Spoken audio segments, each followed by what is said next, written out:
자, 오늘 성경의 말씀, 우리가 지난 주간에 읽었던 말씀은 사무엘 상서의 말씀이죠. 다른 때보다 2배 분량을 읽었습니다. 여러 장을 짧은 시간에 새벽 낭독으로 읽는 동안에, 그래서 말씀을 설명할 시간은 없지만 성경이 늘 설교되어야 되는 말씀은 아닙니다. 오히려 말씀이 말씀으로 들려지는, 능력으로 들려지는 성령의 도우심이 있도록 마음을 열고 하나님 앞에 말씀을 들어서 정말 말씀이 우리들의 삶에 살아있는 표지가 되어지고 하나님의 생명이 되어지는 그런 은혜들이 시간마다 있게 되기를 바랍니다. 이번 주간에 읽었던 말씀은 사무엘 상서에 있는 말씀이에요. 사사기를 읽었고 룻기를 읽었고 사무엘 상서를 읽었습니다. 그것의 역사적 배경은 무엇인가 하니, 왕이 없던 사사들의 시대에서 이제 왕이 있는 시대로 바꿔지는 것을 이야기하고 있는 것입니다. 사사시대가 왕의 시대가 되어졌다고 하는 것은 수평적인 연대적 변화만 있는 것이 아니라 문명적으로는 이것이 주전 1100년, 1000년 등 지역에 있었던 곳으로 이스라엘 나라가 살던 그 가나안 땅이 청동기 문화에서 철기 문명으로 바뀌어지는 그런 시대적 변화를 경험하고 있었습니다. 그때 백성들이 당돌하게 사무엘에게 나와서 이렇게 말하는 거예요. 사무엘상서 8장 5절에 보니까 그에게 이르되 벗어서 당신은 늙고 당신의 아들들은 당신의 행위를 따르지 아니하니 모든 나라같이 우리에게도 왕을 세워 우리를 다스리게 하소서, 이렇게 청을 하고 있었습니다. 사무엘의 느낌이 어떤 느낌이었을까요? 2년이 되어져서 2년 전에 페북에 썼던 글 하나가 올라왔어요. 제가 2년 전에 이런 글을 썼던 것 같습니다. 연희동에 살아야 될 이유 10가지. 연희동에는 자연이 있고 여인은 공항이 있고 연인 산이 있고, 그래서 10가지를 적고, 그리고 정서진에 갯골을 타고 물을 들어오는 사진을 탁 찍어서 올려놨더니 목사님이 이렇게 사진을 잘 찍는 줄 몰랐다고 하면서 댓글이 올라왔어요. 근데 그 댓글의 마지막 댓글로 끝난 댓글이 있습니다. 무슨 댓글이었냐면, 목사님이 노을을 좋아하시는 거 보니 목사님 늙으셨군요. 나이를 잃어버리고 살아가고 있는데 그래 내가 철부지로구나, 그런 생각이 들었어요. 그걸로 댓글이 끝난 걸 보니까 다른 사람들 다 그런 식의 생각하고 더 이상 말을 붙일 수가 없었던 게 아닌가 여겨졌습니다. 이 사무엘의 마음이 당신이 늙었다고 이야기하니까 어떤 마음이 들겠어요? 더군다나 자녀 교육 못해서 다른 왕을 세워달라고 이야기하는 그 사무엘의 마음이 편안한 마음은 아닐 겁니다. 그래서 하나님 앞에 기도하는 게, 하나님, 이 백성들이 나를 따르려고 하지 않으니, 나를 버리려고 하니 내가 어떻게 해야 됩니까? 어떻게 해야 됩니까? 하나님의 말씀하셨어요. 염려하지 말아라. 그 백성들이 너를 버리려고 하는 게 아니라 나를 버리려고 하는 거야. 너를 버리려고 하는 것이 아니라 나를 버리려고 하는 거야. 그러므로 그들이 가서 왕의 제도가 도대체 어떤 제도인지 그들에게 잘 가르쳐 주어라, 그렇게 말씀했어요. 그래서 이 사무엘이 가서 백성들에게 이야기합니다. 왕을 세운다고 하는 것이 무엇인지 알고나 세우려고 이야기하는가? 세우는 것이 보기에 괜찮은 것 같고 다른 나라처럼 멋들어 보이게 되는 것 같지만, 왕은 왕을 권세를 유지하려면 군대가 필요하고, 군대가 있으려면 아들을 데려가고 딸들을 데려가고 너희들의 곡식들을 가축들을 데려갈 터이니, 그러면 세금도 더 많이 내게 될 것이고 결국은 너희 모두를 다 종으로 삼을 것이다. 그래도 좋겠냐? 그랬어요. 그랬더니 백성들이 뭐라 그랬어요? 그래도 좋습니다.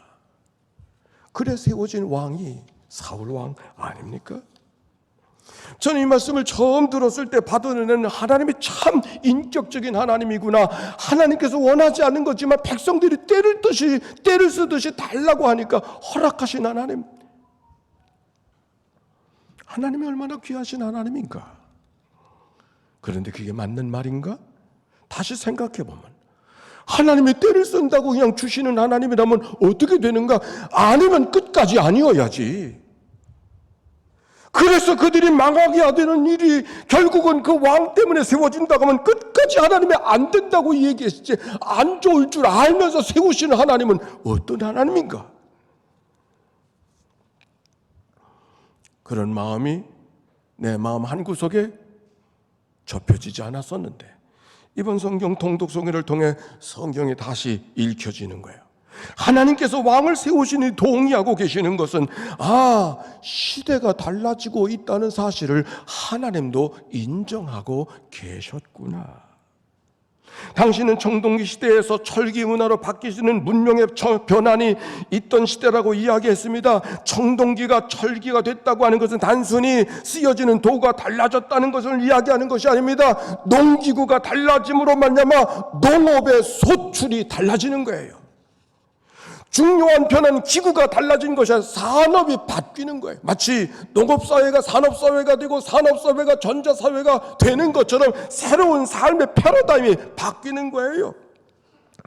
뿐만이 아닙니다. 전쟁의 무기가 달라지는 거예요. 왕은 더 강력한 군대를 원하는데 그동안은 강력한 군대를 원해도 그 군대를 먹여 살릴 수가 없으니까 왕이 군대를 가질 수가 없었지만 이제는 왕이 원하는 만큼 군대를 가질 수 있는 거예요. 왜? 먹여줄 수 있으니까. 왕은 더 강력한 왕이 될 수 있는 것이던 시대예요. 그동안 청동기 시절에 사사시대는 집화별로 느슨한 연대를 가질 수밖에 없었던 그들이 이제는 왕을 중심으로 강력한 통치체제를 유지할 수 있는 시대로 바뀌어지는 시대가 오늘 이 변화 속에 사사시대로부터 왕정시대로 변하는 그 밑바탕에 깔려져 있는 역사의 변천이라고 하는 이 말씀인 것이죠.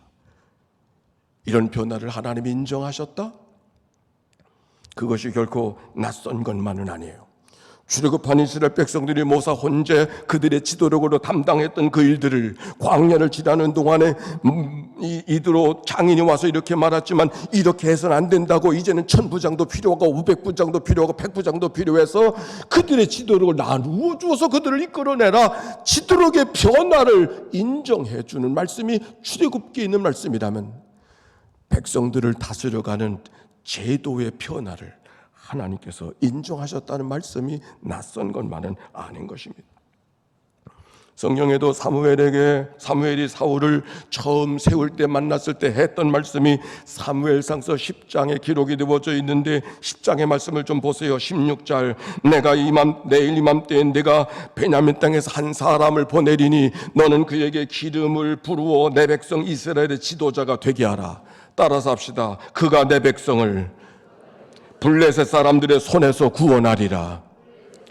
그가 내 백성을 블레셋 사람들의 손에서 구원하리라. 17절로 넘어갑니다. 거기 무슨 말씀이 기록이 되어져 있는 거 아니? 사무엘이 사울을 볼 때 여호와께서 그에게 이르시되 보라 이는 내가 네게 말한 사람이니 따라서 합시다. 이가 그 내 백성을 다스리리라. 왕을 세울 때 왕에게 해야 될 일이 두 가지. 하나는 백성들을 위기로부터 구원하는 일이요, 또 한 가지 백성들을 다스리는 일. 이것이 바로 구원과 통치. 이게 왕이 해야 될 일임을 분명하게 사무엘이 이야기하고 있는 거예요. 하여 세워진 왕이 사울 왕이었던 것이죠. 세워지지 말아야 될 사람이 세워진 것이 아니라 그의 할 일이 너무 분명하게 이야기하면서 그가 세워질 일에 세워지고 있음을 이야기하고 있는 거예요. 다만 하나님이 염려하는 것은 그 왕이 정말 내가 생각하는 왕으로서의 역할을 잘할 수 있겠는가 하는 것은 하나님의 또 다른 염려인 것이죠. 정말 그 왕이 백성들을 위기 때마다 구원하고 그 왕이 정말 하나님의 마음으로 공의와 사랑으로 백성들을 보듬어갈 수 있을 만한 왕이 될 수 있겠는가? 이건 하나님의 염려지만 왕을 세운다고 하는 왕의 제도가 필요하다는 사실을 하나님이 부정하지 않으셨다고 하는 사실인 것이죠. 그런데 질문이 생겼습니다. 그래서 세워진 왕이 사울 왕이라고 하면 왜 사울 왕을 그렇게 쉽게 패하고 버리고 계시는가? 우리가 사무엘상서를 읽었지만 사무엘상서의 이야기가 다 사울 왕, 세워진 왕, 하나님이 세워놓으시고 패하는 이야기가 마지막 장 31장에 기록이 되어져 있지 않습니까? 결국 사무엘상서 전부는 하나님이 세우신 왕이 패하고 죽는 이야기로 끝나고 있었던 이야기를 보라보면서 그래서 다윗이 새롭게 세워지는 이야기가 오늘 성경을 읽게 되지 않았습니까? 아니, 실패한 왕이라고 하면, 그래서 피하실 왕이라고 하면 왜 기름을 부어서 그를 세우셨을까? 하나님이 실수 없는 분이라고 했는데, 아니면 아니라고 이야기하실 것이지 왜 나무에 올라가라고 해놓고 그 나무를 흔드는 것 같은 그런 느낌의 인상을 지울 수 없는 것이 오늘의 말씀이었습니다. 그런데 한 가지를 기억해야 될 것입니다. 오늘 하나님께서는 왕을 폐하는 것이지 왕의 제도를 폐하는 것은 아니었다고 하는 사실인 것이죠. 오히려 사울은 패하고 있었지만 사울을 대신해서 다윗을 다시 세우려고 준비하는 말씀이 오늘 읽혀진 말씀이 아닙니까? 그러면 왜 사울은 왕으로 세워졌다가 그렇게 패하는 인생이 되어졌는가 하는 것에 우리가 주목해 보려고 합니다. 사울은 왕으로 있으면서 두 가지 결정적인 실패가 있었습니다. 첫째는 제사장을 통하지 않고 왕이 들여버린 일입니다. 이스라엘이 블레셋과 전쟁을 하고 있었을 때였습니다. 블레셋을 두려워하던 백성들, 그 블레셋 백성들이 코앞에 다가오고 있습니다. 더욱이 성경에 보니까 이스라엘 백성 군대는 3천인데 그들은 3만이라고 했습니다. 마병은 6천까지 그들이 다가오고 있었다 그랬습니다. 그들이 나팔을 불고 소란을 피우는데 이 이스라엘 백성들은 두려워서 견딜 수가 없었던 것이죠. 그래서 그들이 하나님의 도움을 구하기 위해서 하나님 앞에 제사를 생각하게 되어졌더니 사무엘이 정해주었던 길갈에서 제사하게 될 것이라고 하는 이래를 기다릴 말씀이 생각이 났습니다. 그래서 그들이 제사하려고 준비하고 있는데 어떻게 된 일인지 온다고 했던 사무엘이 오지 않는 거예요. 기한을 다 기다렸는데도 오지 않는 거예요. 조급한 사울이 사무엘을 대신해서 제사를 드리게 되었다고 했습니다. 사무엘상서 13장에 있는 말씀에 보니까 내가 여호와께 은혜를 간구하지 못하였다고 해서 부득이하여 예배를 번제를 드렸나이다. 부득이해서 번제를 드렸다고 하는 거예요. 그런데 웬일입니까? 그가 부득이해서 번제를 드린 바로 그 시간 제사를 마치자마자 사무엘이 등장하는 거예요. 이건 또 뭡니까? 사울이 말했습니다. 백성들이 마음이 두려워서 흩어지려고 하고 있기 때문에 보다 못해서 내가 부득이해서 제사를 드렸습니다. 당신 없이 제사를 드렸습니다. 여러분 이해되지 않아요?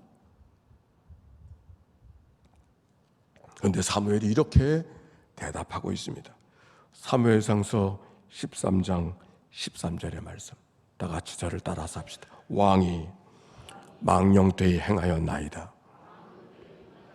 왕이 하나님 여호와께서 왕에게 내리신 명령을 지키지 아니하였으니 그리하셨더라면 여호와께서 이스라엘 위에 왕의 나라를 영원히 두셨을 터인데 왕의 하나님 여호와께서 왕에게 내리신 명령을 지키지 아니하였습니다.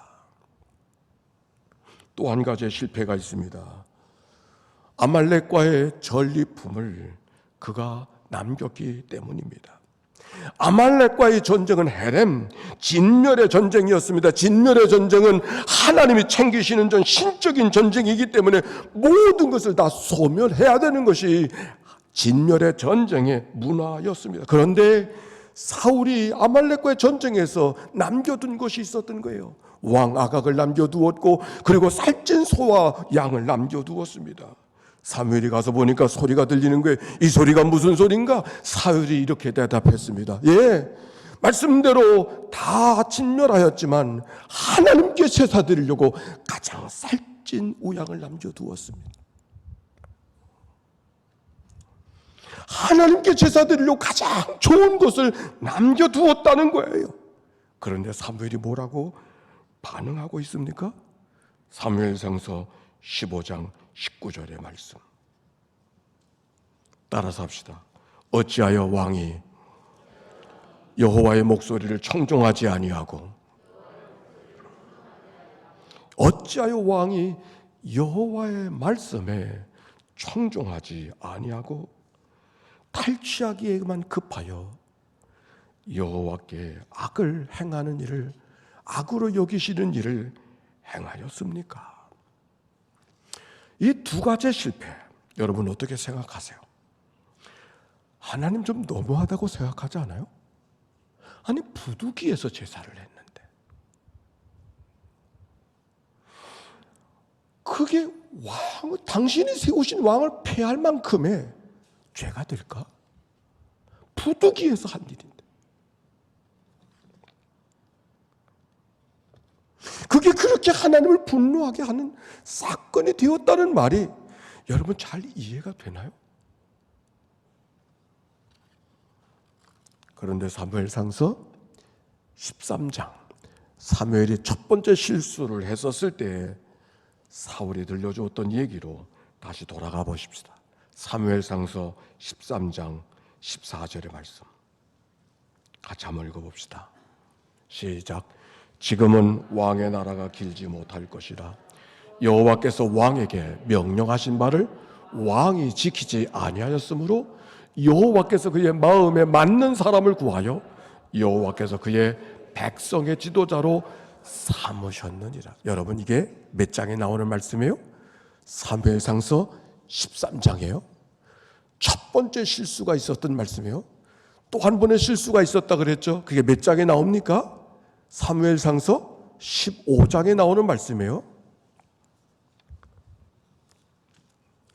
첫 번째 실패를 보고서 하나님이 하셨던 말씀, 이미 너를 폐해서 하나님 맞는 사람을 세우려고 하고 있다. 두 번째 실수도 하고 세 번째 실수도 해서 거듭 실수하고 실패했기 때문에 이젠 넌 안 되겠다. 아무래도 너를 그만둬야 되겠다.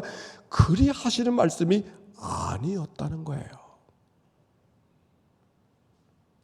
첫 번째 실수를 하자마자 마치 그가 실수를 기다리고 있다는 듯이, 마치 결론을 갖고 사울을 보는 것 같은 말씀이 오늘 성경 속에 있지 않아요?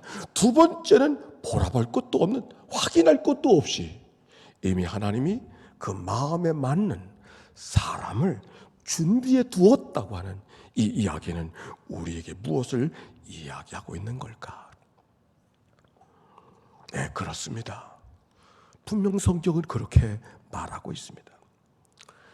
그것이 하나님께서 이 말씀 속에 우리에게 주고 있는 메시지인 것이죠. 우리가 기억해야 될 것은 하나님께서 사울을 향하여 실망을 표현하고 사울을 폐하시겠다고 하는 이 말씀으로 반응하고 있는 것은 사울의 실수에 대해서, 사울의 실패에 대해서 반응하는 것이 아니라는 말씀이에요. 오히려 사울이 무엇을 잘못했기 때문에 패하겠다는 말씀이 아니라 하나님께서 그 백성들, 하나님을 버리고 백성들만의 자기들을 왕을 세워달라고 했던 그 백성들을 향한 하나님의 반응이 오늘 다만 사울을 지렛대로 표현되고 있음을 이야기하고 있는 것이죠. 왕을 세워달라고 하는 백성들, 그래서 하나님을 없어도 그만인 것 같이 살아가려고 하는 그 백성들, 사사시대를 살아갈 때는 하나님 없이는 살아갈 수가 없었기 때문에 때마다 일마다 기도하면서 하나님 앞에 엎드려 겸손하게 살던 그들이 왕이 세워졌다고 하는 것 때문에 이제는 하나님은 계시면 그만, 없어도 그만. 그 백성들을 향하여서 하나님이 다루기를 원하시는 하나님의 또 다른 계획이 사무엘상서 속에 남겨놓은 하나님의 메시지였다는 말씀인 것이죠. 그러기에 하나님께서 사울을 왕으로 세우실 때 사무엘을 통하여 하신 말씀이 있었어요. 사무엘상서 10장 7절이에요. 우리 한번 읽어봅시다. 시작. 이 징조가 내게 임하가 너는 기회를 따라 행하라. 하나님이 너와 함께 하시. 너는 기회를 따라 행하라. 다 같이 해봅시다. 너는 기회를 따라 행하라. 무엇을 따라 행하라? 사무엘이 하나님이 사울이 왕이 될 때 하는 말씀. 내가 왕이 된다고 하는 거 내게 기회다. 기회를 따라라고 하는 말씀은 하나님의 인도하심을 따라, 새 번역은 하나님의 인도하심을 따라 이렇게 번역되어져 있어요. 하나님이 무엇을 원하시는가를 잘 귀담아 듣고 하나님의 인도하심을 잘 기억하고 청종하며 살아야 된다. 왕이 된 것은 하나님이 무엇을 말씀하시는가를 들을 수 있는 기회가 주어졌으니 그 기회를 잃어버리지 말고 소홀히 여기지 말고 살아야 된다. 하나님이 사울을 왕으로 세우실 때 하나님이 주신 말씀이에요. 내가 왕이 되어졌다고 하는 것은 왕이 되어졌기 때문에 명령하고 큰소리하고 마음대로 하라고 하는 것이 아니라 하나님이 왕의 왕 되신 하나님이 무엇을 원하시는가 그것을 잘 전달하고 그 마음을 잘 보듬어서 백성들을 구원하고 백성들을 통치하는 기회로 삼으라고 하는 이 하나님의 말씀은 결코 사울에게만 주신 말씀이 아닌 것이죠. 당신은 왕이 없던 시대였다고 했습니다. 왕이 되었다고 해서 왕처럼 다스릴 수가 없었어요. 그래서 사무엘을 통해서 길갈에서 번제와 화목제를 드리고 그래서 왕으로의 활동을 공식적으로 시작하게 하려고 했던 것이 하나님의 마음이었었는데, 근데 마침 암몬과의 전쟁이 터져서 혁혁한 공을 사울이 세움으로 말미암아 왕으로 인정받기 전에 이미 왕이 되어져 버린 거예요. 그리고 다시 블레셋과의 전쟁에 만나게 되어졌어요. 그런데 블레셋과의 전쟁은 만만한 전쟁이 아닌 거거든요. 뭔가 하나님의 도움이 필요했어요. 그래서 제사를 드려야 되겠다. 근데 그 제사에 사무엘이 오지 않은 거예요. 사울이 어떤 생각이 들었어요? 난 이미 왕인데 제사를 통해서만이 왕이 아니라 이미 전쟁을 통해서 왕이 되었는데 누가 내게 돌을 붙일 건가? 이 마음이 사울에게 들었던 거죠. 하나님 앞에 인정받는 왕이 되는 것은 있으면 그만, 없어도 그만. 있으면 좋고 없어도 그만. 사울 마음이 그 마음이 된 거예요. 이미 왕이니까. 사무엘이 지적한 것은 그게 아닌 거죠. 내가 왕이 된 것은 하나님의 왕이 되신 하나님의 마음을 보듬어가라고 기회로 주어진 것이지, 왕 노릇하라고 내게 기회가 주어진 것이 아님을 오늘 성경이 말씀하고 있는 거예요. 그래서 사무엘상서 15장 22절은 이렇게 말하고 있어요. 여호와께서 번제와 다른 제사를 그의 목소리를 청종하는 것을 좋아하심같이 좋아하시겠나이까. 같이 합시다. 시작.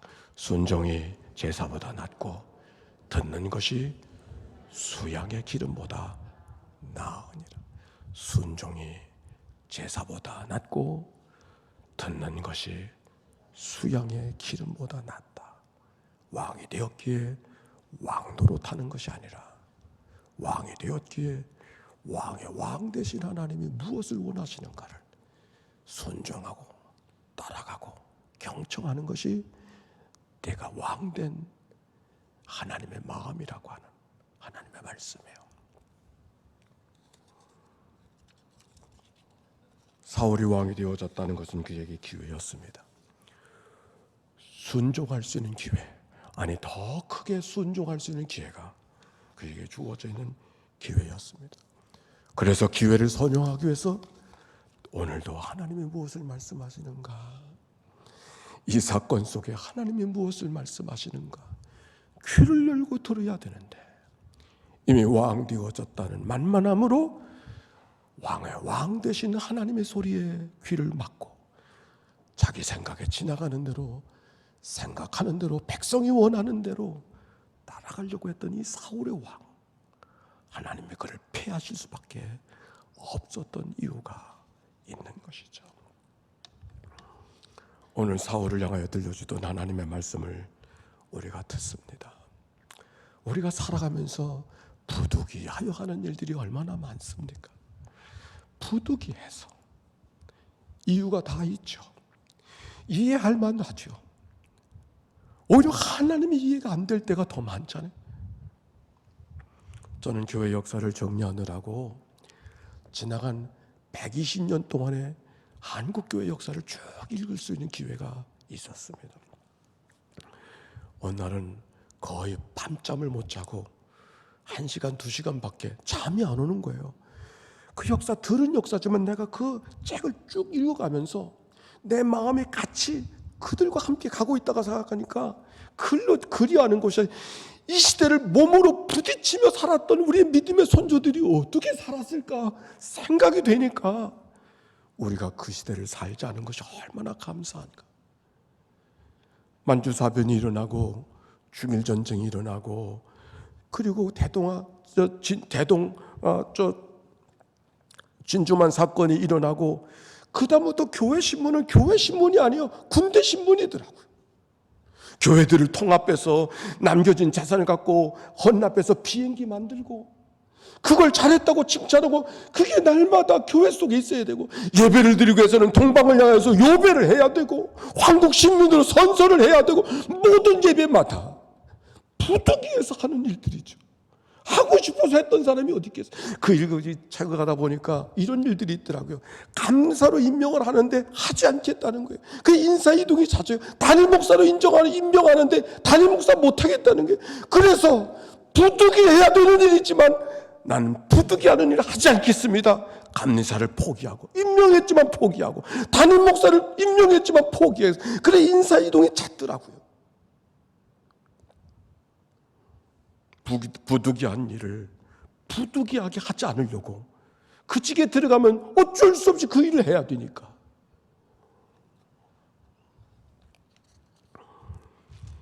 코로나 상황을 생각해 봤어요. 이 코로나 상황을 또 다른 100년의 역사 속에 어떻게 기록하고 있을까? 부득이해서 텔레비전 앞에 앉았습니다. 부득이해서 앉은 자리에 있었습니다. 우리의 역사가 어떻게 우리들의 역사를 기록할까? 오늘 성경은 우리에게 이야기해 주었습니다. 어느 자리에 있는 건 중요하지 않아. 그때 하나님이 주시는 마음이 무엇인가? 그 마음 앞에 순종하고 듣는 게 소중한 것이죠. 하나님이 주신 마음이 뭔가? 묻고 듣고 순종해서 그 자리가 어느 자리이든지 하나님은 영이시니 어느 곳에서나 우리 예배를 받으시는 분이 아닙니까? 묻고 듣고 순종하는 그런 마음이 먼저 우리 가운데 드려지는 부득이해서가 아니라 묻고 듣고 순종하는 삶. 교회 역사를 읽어가는 동안 1901년, 1902년의 역사 속에 있었습니다. 그 당시에 1901년도에 한국의 전체가 가뭄이 이태 동안 들었어요. 지난해도 가뭄이었는데 이해도 가뭄이에요. 강화였던 마을은 마을 주민의 절반이 이주할 수밖에 살 수가 없으니까. 근데 그때 교회 신문 속에 1902년도 이렇게 신문에 광고가 났습니다. 저 남쪽에 인도라는 국가가 있는데 10억의 인구를 갖고 있는 그 인구가 1년에 3천만 명이 굶어 죽어 흉년이 들어서 3천만 명이 굶어 죽고 있습니다. 27년 전에도 1,700명이 굶어 죽었고 지나간 20년 전에도 600만 명이 굶어 죽었다고 합니다. 우리도 어렵지만 어려운 가운데 인도를 도웁시다. 이런 글이 나오는 거예요. 깜짝 놀랐어요. 그 당시는 예배당도 없던 시절 아닙니까? 그 당시는 교회라는 조직도 안 되어져 있는 데인데 그 백성들을 처음 예수 믿는 백성들을 향해서 우리도 살기 어려운데 저 인도를 위해서 헌금하자고. 인도가 어디 붙어 있는지도 알지도 못하는데 그게 교회 신문에 1902년도 1년도 그때 신문이었어요. 달성교회가 헌금했습니다. 제물포교회가 헌금했습니다. 우린 다음 주일 평신도 주일을 맞이하면 미얀마를 향하여 헌금하려고 합니다. 하나님께 묻고 우리가 민주화의 투쟁을 통해서 여기까지 왔습니다. 미얀마 어떤 삶을 살아갈 수 있을까? 묻고 들으면서 순종함으로 마음을 여는 시간이 되기를 바랍니다. 형편대로, 없으면 없는 대로, 있으면 있는 대로, 그리고 기도하면서 함께 다가서, 우리가 코로나로 우리도 어렵지만 그러나 더 어려운 나라를 위해서 함께 예물을 나눌 수 있다고 하는 건 역사가 기록할 만한 일일 거라고 생각합니다. 묻고 듣고 순종하며 믿음으로 나가는 온 하나님의 교회 되어주시기를 주의 이름으로 축원합니다.